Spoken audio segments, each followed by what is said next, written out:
This review, like most, should be taken with a grain of salt.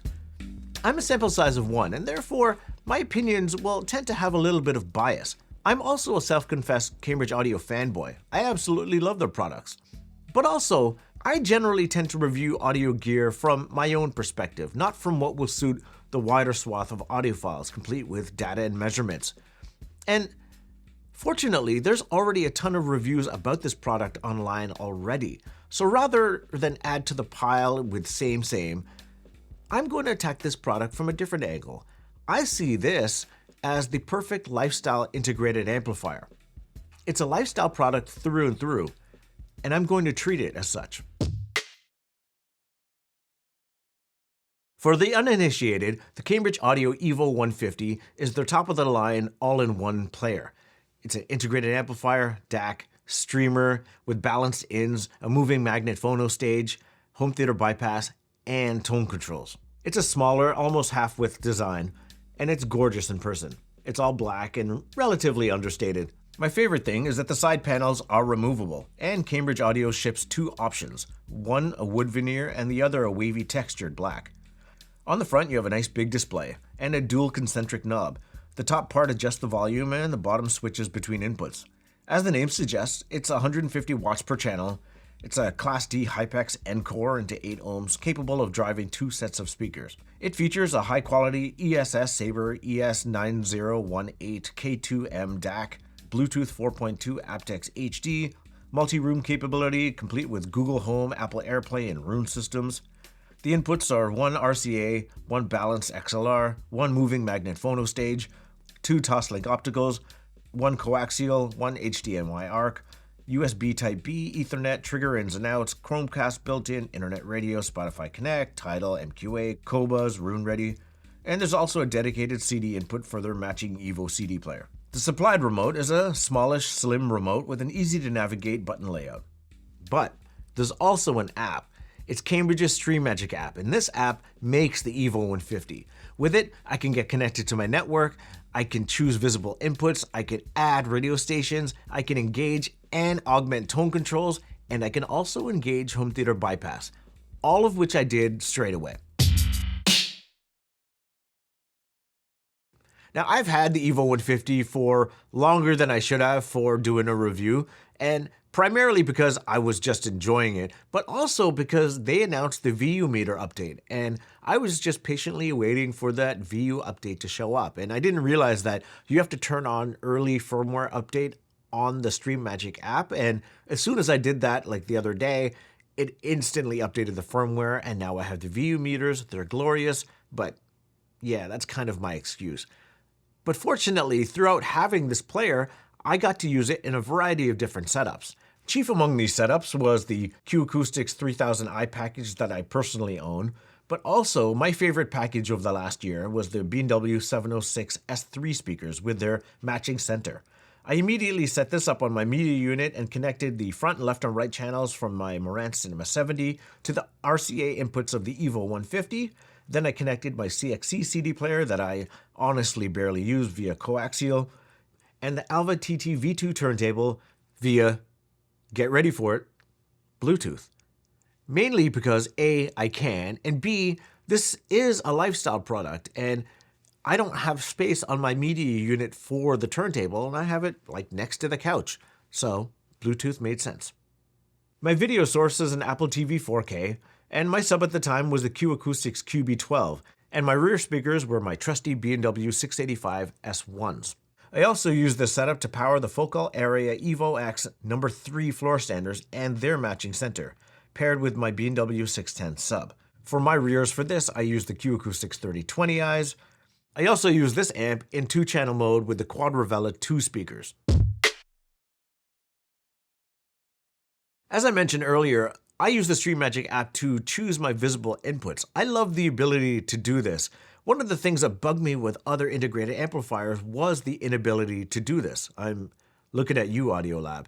And therefore, I could just turn off the ones that I wasn't using, and then I don't have to cycle through them all. I can just get to them faster. It's a small thing, but it's a nice thing.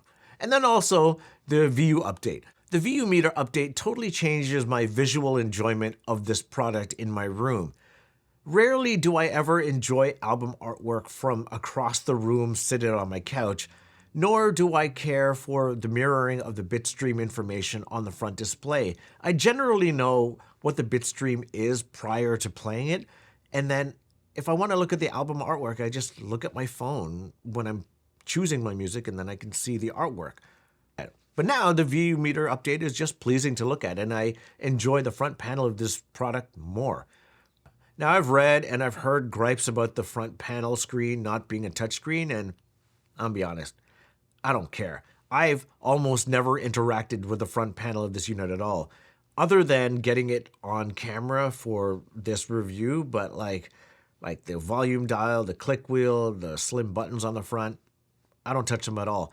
The remote works perfectly from the comfort of my couch. And also the way I have this set up, like my entire setup, like I use my Apple TV 4K remote and I turn on the TV and the Apple TV with that.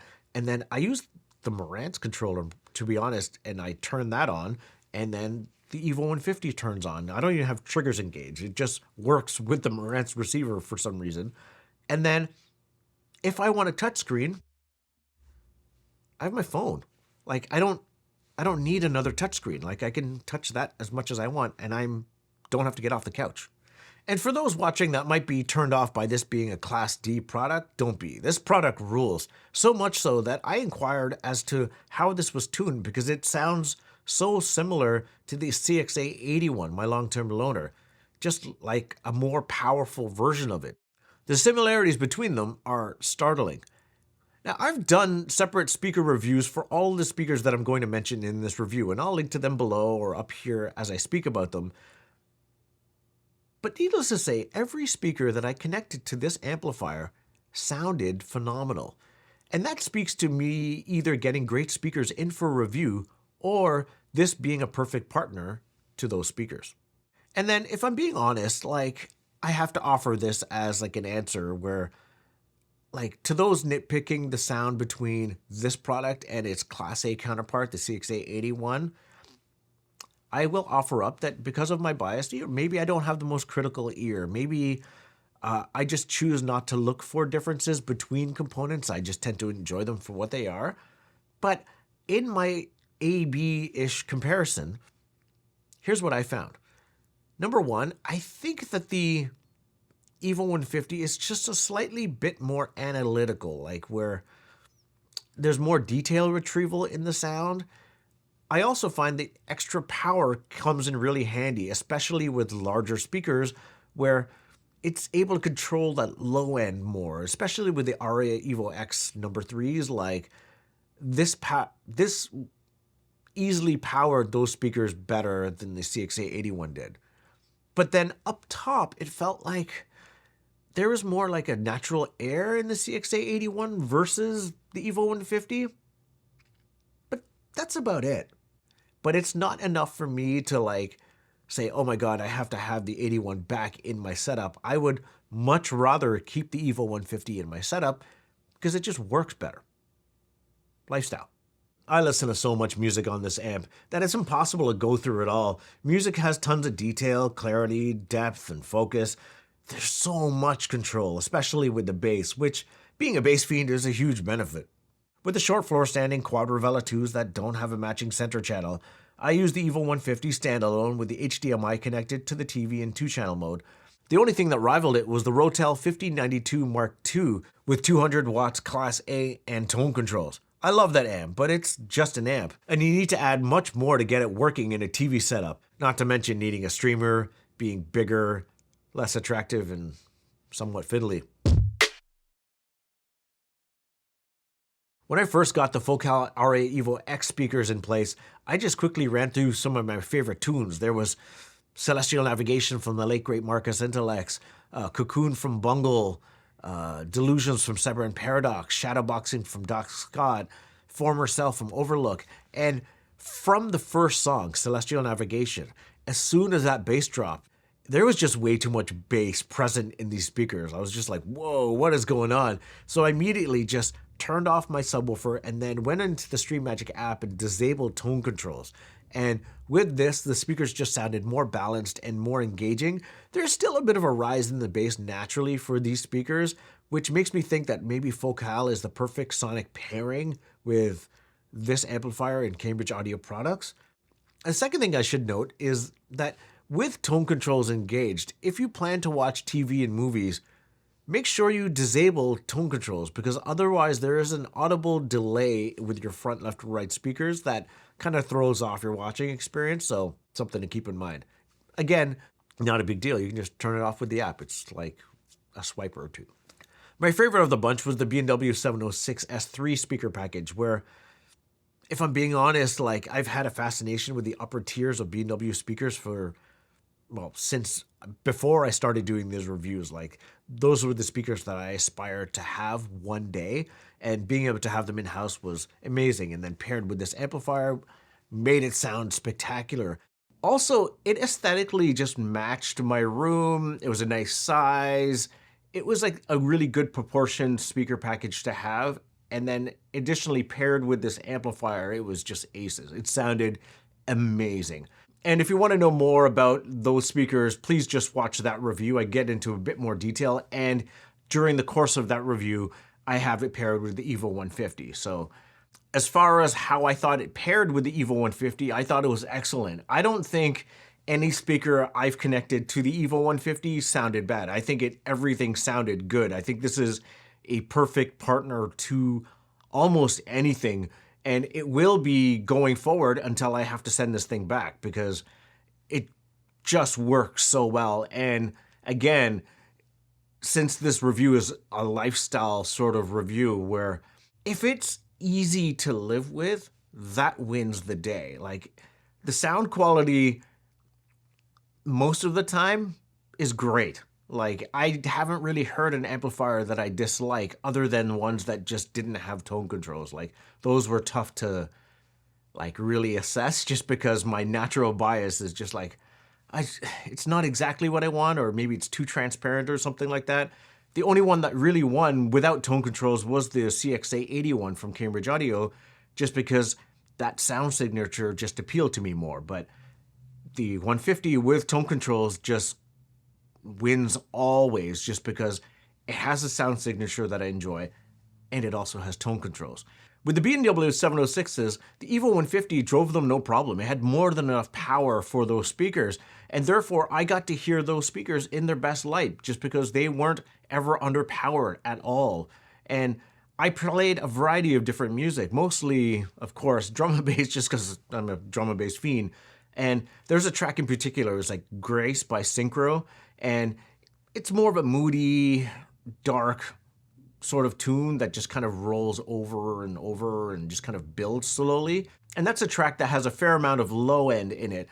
And the 706s on their own were able to, like, dig deep enough to give me a sense of what that track is pushing out there. But the addition of a subwoofer, and in this case, the QB12 subwoofer from Q Acoustics, filled in that bottom end and just gave me a really nice full sound.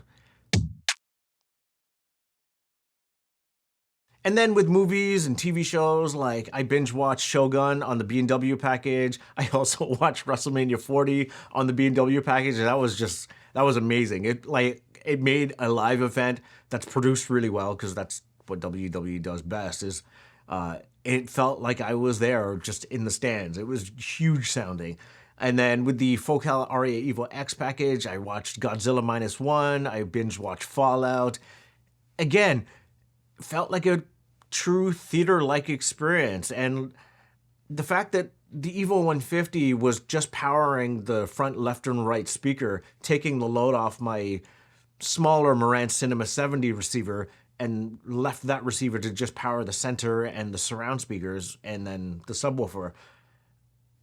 It's kind of a great addition to, like, an amp that does have tone controls, because then I do have a dedicated music device, and that has sufficient power to just power most every speaker out there.